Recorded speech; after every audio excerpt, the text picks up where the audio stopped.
welcome tonight, and it's just an honour to be here. It was fun. It was fun just being with you last week and then actually meeting some fresh faces. It's nice when the family extends across multiple communities. I'm grateful that I got to learn in the last 13 years some of these concepts by being on the ground with my hands dirty. It's been an honour. I've learned a lot from this church in particular, from Paradox Church, from co-labourers. We've taught each other, we've learnt together. I definitely wouldn't be where I was today without the church teaching me and raising me and putting up with me at times, and especially learning from others on senior leadership. I've also really learnt so much from the Lord when we do our own healing journey and our recovery journey and our own trauma work. We learn so much that keys that he gives us in the dark, and then we get to come out and share those keys with other people. We sometimes come out of the fire with a pail of water for other people, and he's so good like that. And then I love that I get to stand on the shoulders of just great people from Elijah House Ministries and many other forms around the world, other places I've been learning from. A little bit today is the life model from Dr. James Wilder, who I'm also just on the precipice of learning a whole bunch. So Shepherd's House came out in the 70s, 71. Elijah House was more 80s. It was a real era of the heart actually being acknowledged as part of the Christian journey. And I'm just so grateful because in those 10, 20 years, there was so much pushback from the church that the heart matters. Isn't it just sinful and deceitful above all else? We don't do that. We do the spirit only. And I'm just so grateful that the truth of the word came through these ministries who've really brought it to the body. And so we stand on their shoulders today, able to talk about this in an era where it's far more acceptable to acknowledge that the heart matters too, and that actually the heart of the matter is the matter of the heart.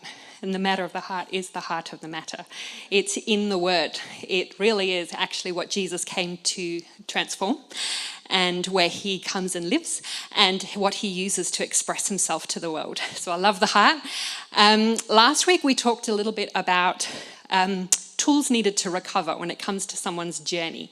So for those who are here, we're going to discuss the topic of wholeness at large tonight, okay? And that the life model that came through from Shepherd's House discusses that there's 3 things involved in wholeness. Last week we focused on one of them.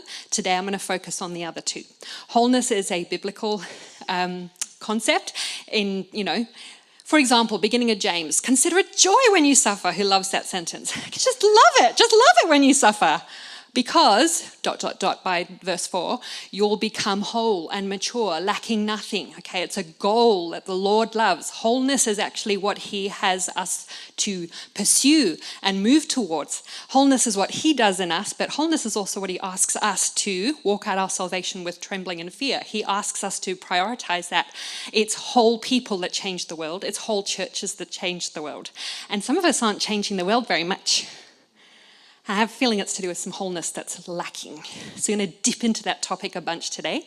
So one area that I totally agree helps with wholeness is recovery from life's heartaches. Okay, so we talked about that last week. It was just an introduction. There's so many teachings in the word off the back of all the different topics from last week. But basically last week we talked about there's type A trauma. Do you remember? What's type A trauma? Yeah, the unmet need, the memory that never was. So it's hard to pinpoint because it's no memories around it because there's just a lack of something. Okay, so it's neglect trauma. It's the absence of the good thing that really impacts a person when there's been a lot of absence, especially in the formative earlier years.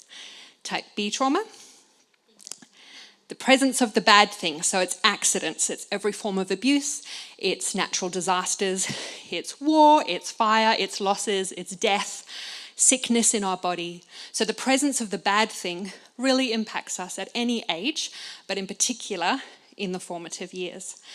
And then there's just general wounding anyway. Maybe it doesn't classify as trauma because trauma is like the really, really big stuff that really knocks the wind out of us. But wounding impacts us as well. We were just chatting about life's heartaches in that way last week.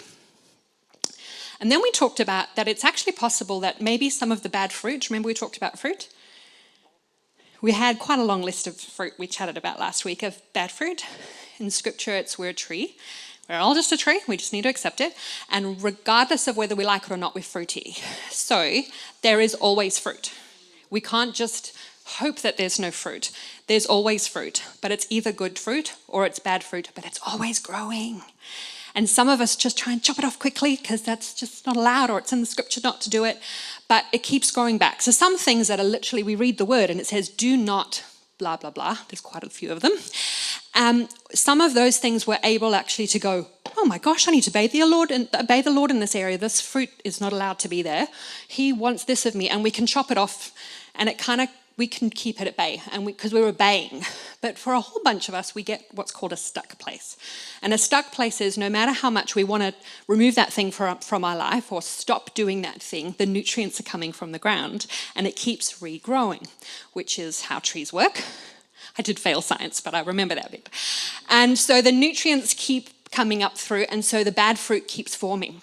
And we talked last week about, actually it's often stuff in the root system that is impacting this cyclical bad fruit that's impacting our lives. We talked about some of that is we need to recover from traumas. So there's stuck pain, because pain that's buried alive stays alive. Really important. Pain that's buried alive stays alive. We might wish that it wasn't.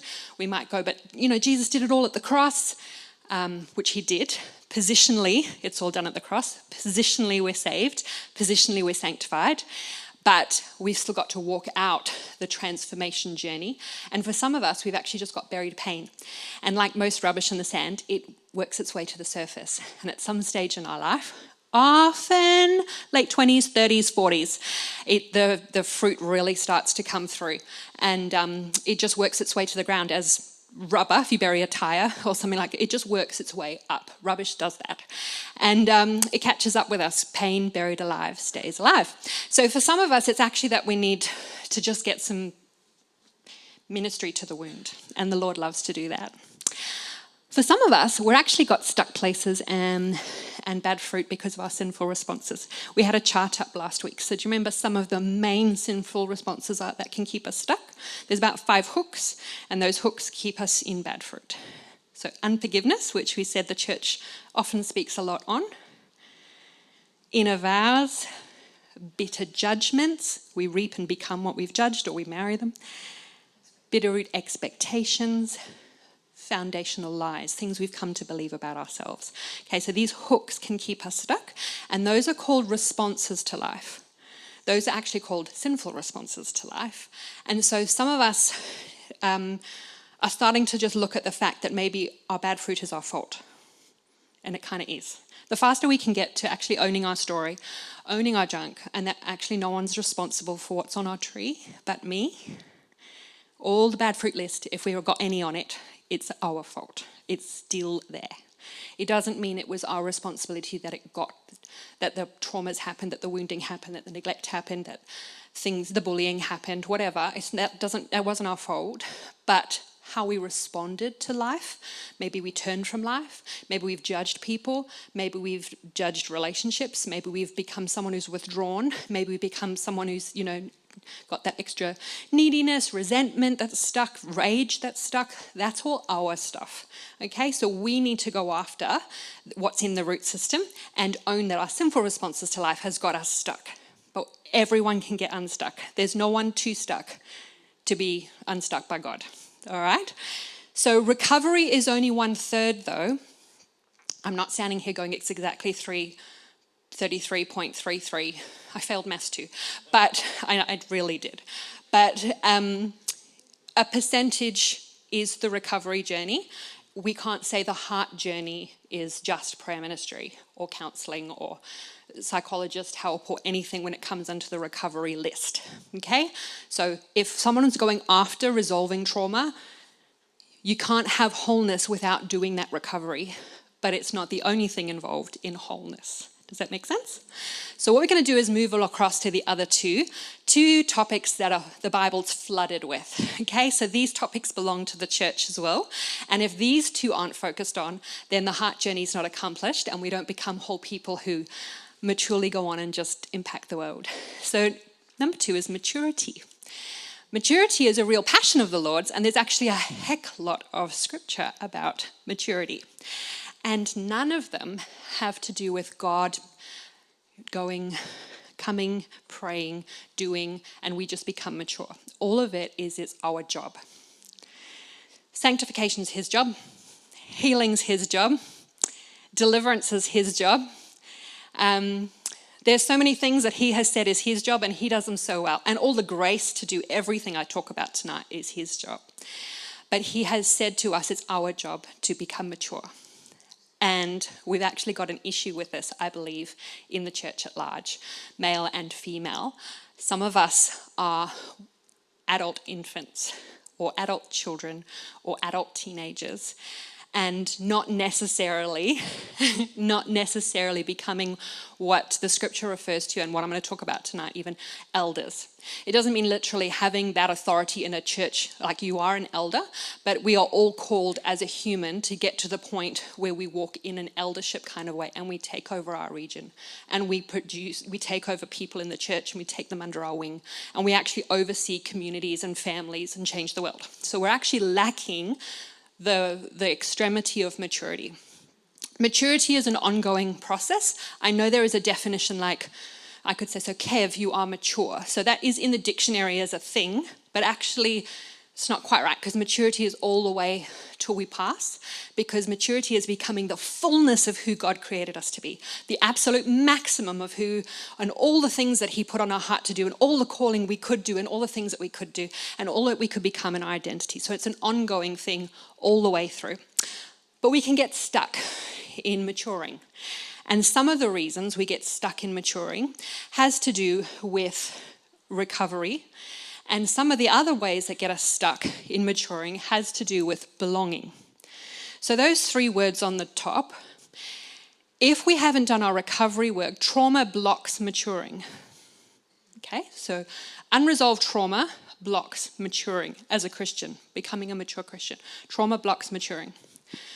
Not belonging to a family or a community blocks maturing.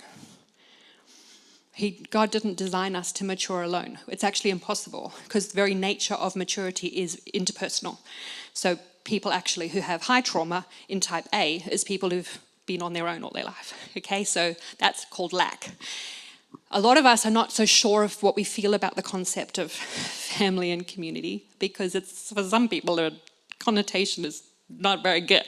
It wasn't very good in the upbringing. And now in your church, you're talking about family. I want to get away from here. But belonging blocks maturing if you're not belonging, if you're not attached. Any part of those can't function without the other one. Okay? So lack of belonging blocks trauma healing. Lack of recovering blocks belonging, because your trauma work's keeping you from being able to trust and so attach because of the attachment trauma.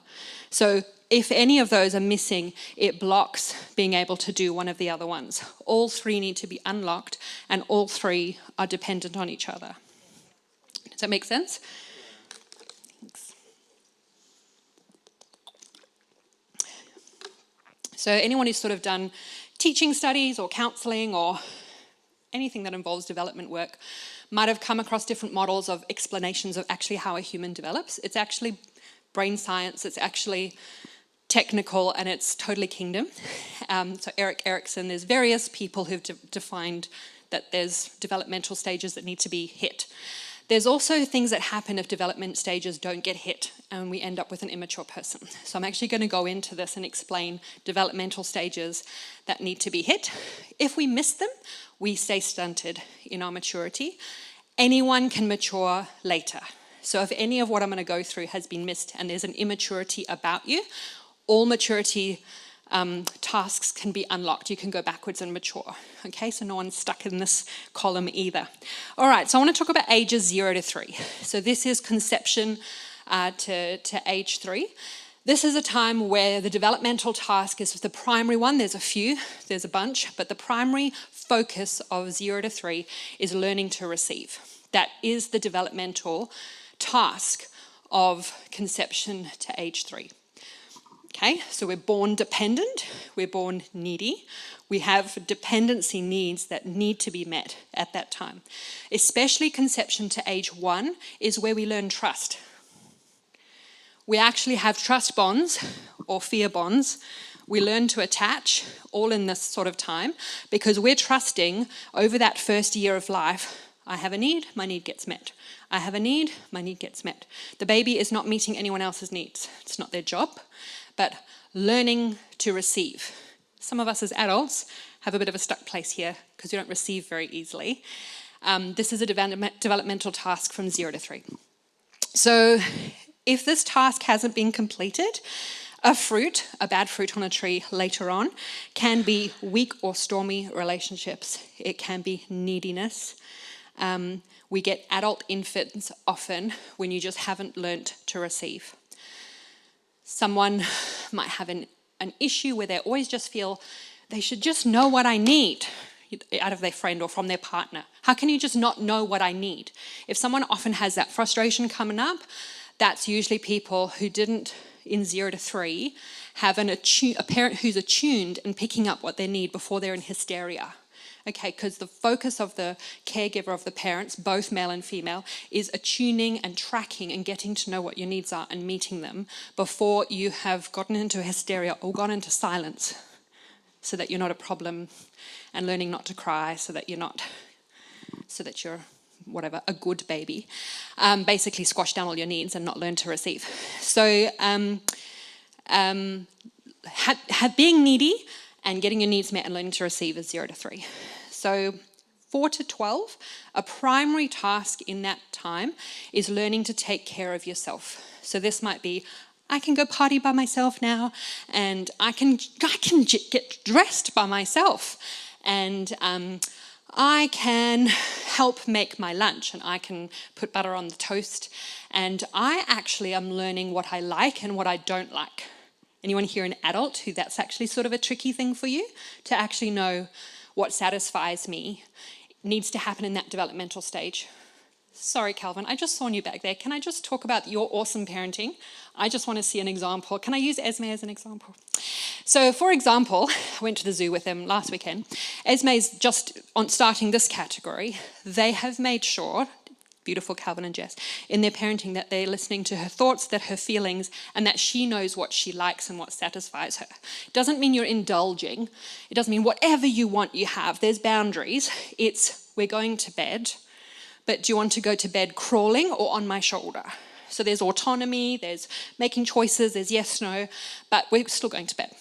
But we were going to the zoo, and I think it was the night before, Aimee was crying a lot, so they attended to her need, as they do, went to the bedroom, and she's like, I might get this wrong, I'm angry, and I think they said, you don't look angry. So they're helping her know what emotions are. She's like, I'm frustrated. Like, yeah, you look frustrated. What are you frustrated about? Because I want to go tonight to the zoo and not tomorrow because I want to see the elephants tonight. And she's crying. That's someone who knows what satisfies her and has a thought and has a feeling and can say it. That's the developmental stuff that actually is the 4 to 12 that task needs to be hit. That jackpot needs to be hit by 12. Otherwise, we have some gaps older, all right? So we need to learn to take care of ourselves. Otherwise, we end up becoming people who don't take responsibility for ourselves. And we have some adults around who don't know how to take responsibility for themselves or who are being irresponsible, who don't know what they feel and think and they don't know what they like, all right? So we have some of them around. I don't have people in my head when I'm saying this. I'm just saying what's true. All right. Then you have age 13 to what they call firstborn child. Firstborn child could be at age 18, it could be at age 25. It's not an age thing, it's a developmental stage. If someone's never had a baby, it would be that they are discipling or mentoring an individual. Not a group of people, but there's someone that they've taken under their wing and life is no longer just about them. Okay, so this is the teenage years. The primary task is, I figure out there's actually 2 of us. Any of you had teenagers and it took a while for them to click? That there's actually me and you. So the child, egocentric, it's about me up to age 12.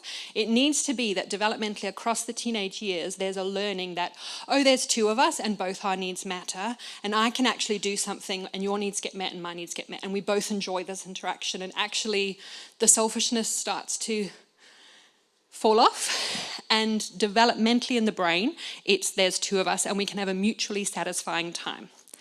So if this stage isn't hit, we have adults who you hang out with them and you go away and you feel unsatisfied because everything was about them and there was nothing, you couldn't give enough. They were just talked about them, everything was about them. It's not a mutually satisfying interaction. Okay, so so they lack the capacity to be in mutual satisfying relationships. Another thing about those teenage years is there is a lot of taking responsibility. So I take responsibility that I just hurt you. I actually realize my life impacts somebody else. I realize actually when I stole the car and I did this, it actually hurt someone's heart. It cost someone money and someone was injured, and that matters. So learning that to take responsibility of who we are and that others are impacted needs to be hit by early 20s, by the time we're starting to have our first child. Otherwise, we have this stuck place and we end up immature, and we're in churches, on teams, doing life where we think what we do doesn't impact anybody. And we just blame us anyways if someone got hurt because it wasn't us and it wasn't our responsibility, and we're not attuned to our impact on the world. So there's a bunch of them around as well. So maturity really matters. This is really an introduction. Each one of these is far bigger and far deeper. Are we tracking okay? Okay, so first child being born, so I've not had children of my own, but I have discipled people. Okay, so this stage is I start caring for somebody else a lot and with lots of time, but especially literal biological children. The task in this one that needs to be hit, that can take a season, is sacrificial. Okay, I'm going to cost myself for you. Okay, this can then look like a season where it can be possible to feel resentful for I've lost me, and when is it my turn to just do what I want? Can be a feeling when you're responsible for little ones, little Christians or little humans. Okay, either way, there can be a selfishness and a burn that comes because it can feel like I've lost my life for this. But actually, the season of maturity across these years is learning I'm actually becoming me. I'm becoming me because I have children. It's actually a developmental stage that's really, really important. And unless we burn and work through that, so some of you might not have had children, but you've discipled people and you get frustrated with them. They're doing this, and I shared with them about this, and I cost my life. We spent all weekend talking about this and this in their sex life, or this and this in their drinking, and then they went and got plastered. And it's frustrating because it costs me my time, and that's this level of maturity. They're costing me, and it's costing me. And the selfishness of sacrifice gets burnt out from child to child to child across that time. If we get stuck here, we end up being people who, in the world, aren't discipling people and aren't costing ourselves to spread the gospel and aren't actually becoming people who it's an honor to lay my life down for my friend, as Jesus showed us how to do. We're supposed to give away our life. We're not supposed to not have needs. And, it says if you've got 2 coats, give away 1. It doesn't say don't have a coat. So we're not supposed to become nothing, but we are supposed to live sacrificial lives where we die to ourselves every single day for the sake of someone else. So that's a developmental season, and it can take first child until last child sort of grown up to really have that worked out of us, or it can take really discipling a bunch of people to realize it's actually not about me. And actually, even if I never get anything back, that was worth it. How many of you know it really costs to raise somebody? It really, really costs. But the resentment gets worked out in that developmental stage, and it's even in a brain kind of way. It's developmentally good for us to go through that burn. Some of us never yield, die to ourselves, and develop to the next stage. So the next stage I want to talk about, very few Christians live in. Very. And that's impacting the bride.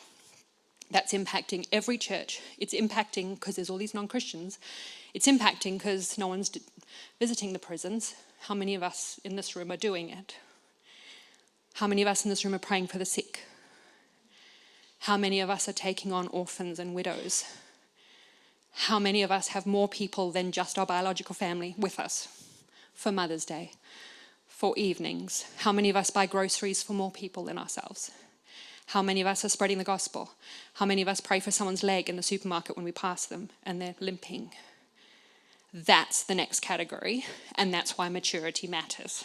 And it matters to the Lord, because we've gotten stuck in earlier stages of self-focus instead of that breakthrough of the season I just referred to developmentally. Is that all right? So the task is sacrificing, and it looks like protecting, serving, and enjoying. Not protecting, serving, and being bitter. It needs protecting, serving, and enjoying to really go, boom, I hit that one, let's go to the next stage. So the last stage is what I referred to earlier as eldership. So this is sort of all my kids have moved on, or all the individual people that I disciple that I've been frustrated with and felt the cost of have grown. And now we think groups. Now we're actually like, this is my church, and I'm going to put my shoulder to the plow and actually adopt a bunch of people, which we're going to get onto soon. A very passionate topic of the Lord's is spiritual adoption. Okay, so there's so much familial language in the Bible. Brother, father, sister, it's we all belong to each other. We're family of God. He decided we will be a family. The church at large and each meeting group, he's like, be a family. And then a whole bunch of us rock up, and every single biological family we've come from is different to each other, with different ways of behaving, thinking, and with some good and some bad experiences. So we need to learn not what is a typical Australian family, and we don't need to learn what's Aimee's family or Kylie's family. We need to learn kingdom culture and have kingdom families. Okay, so some of us have to lay down and unlearn some ways of doing family, and some of us need to keep helping teach others the good kingdom family that we got raised with, all right? But we need to become a kingdom family. And it takes elders to become a family, and it takes elders to have whole regions impacted by the Lord. It's the elders who will actually go, this is our region, and let's all go out, and let's all adopt groups. Okay, so elders' primary task is sacrificing, taking care of a community. And the primary fruit, if the task is uncompleted, is the overall maturity of the community declines. So you have immature churches if you don't have a whole bunch of elders leading it. If you've got a senior leader and pastor, if you've got the fivefold, if you've got all these people with wonderful spiritual gifts, wow, and they're immature, it's going to not work well. It's going to snap. And I think we can often have churches that are so excited about gifts, and almost people walk through the door and they're coming to a new church and they're like, I'm going to lead out with my gift. It's on my medals. I'm this gift, this gift, this gift. And it's really dangerous stuff. It's really, really dangerous. It can almost shock some people when they come to this community and they're like, hi, I'm such and such, this is what I do, when am I joining the teams, and blah, blah, blah, blah, blah, and I can do this in the spirit, or I have this gift, and we're like, oh, I'm just Aimee, or I'm just Brad, or I'm just Jess, and can we get to actually just know each other, and let's do belonging. And then after we've done belonging and we actually got to know your character, which is a maturity thing, we'll see about whether you can have access to the flock and leadership to the flock. But we have very few leadership teams and people who are leading who actually got to the eldership stage, because we've got some problems with sacrifice, and we've got some problems with selfishness, and we've got some problems with neediness and dependency and frustration because I'm not getting my needs met and no one's seen me. And then this happened in the church, and a whole bunch of focus on interactive stuff instead of, can we just all think big and all think whole groups? Like, can we all think what's the greater good? And can we all think what the Lord's heart is? And there's a whole bunch of lost sheep out there, and we get to go get them. And it's fun, and let's do it together, all of us who belong together. So lack of maturity impacts complete churches. And it's part of what we believe with the heart journey, that the maturity is gone after by everybody. So maturity is twofold. Maturity is our responsibility to grow up. Some people, this is their zone, like maturing and every day, like reading the word, and they just love the Lord and they're maturing and stuff. But actually it's not complete maturity because they can't receive. So the belonging part's stuck. Okay, so some people just love the Lord and they're part of a church, but they can't attach.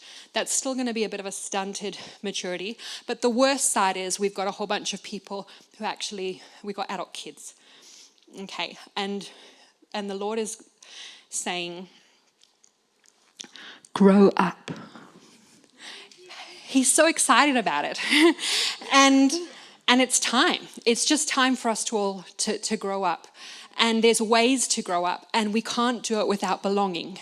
And some of us need to do recovery work because you can't mature unless you've had the recovery work and you belong.